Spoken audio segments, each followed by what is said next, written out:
naging sentro ng atensyon ng publiko sina Jericho Rosales at Janine Gutierrez matapos silang mapabalitang magsasama sa iisang proyekto na inaabangang ilunsad ngayong taon.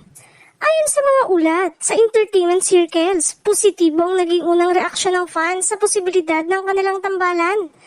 Marami ang humanga sa parehong husay sa pag-arte na Jericho at Janine na kapwa kilala sa kanilang lalim at natural na pagganap sa drama at pelikula.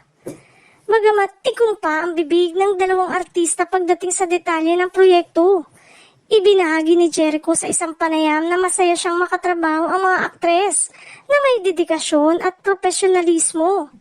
Samantala, si Janine naman ay nagpahayag ng pasasalamat sa mga taga-suporta at sinabing bukas siya sa mga proyektong magbibigay sa kanya ng bagong hamon bilang aktres.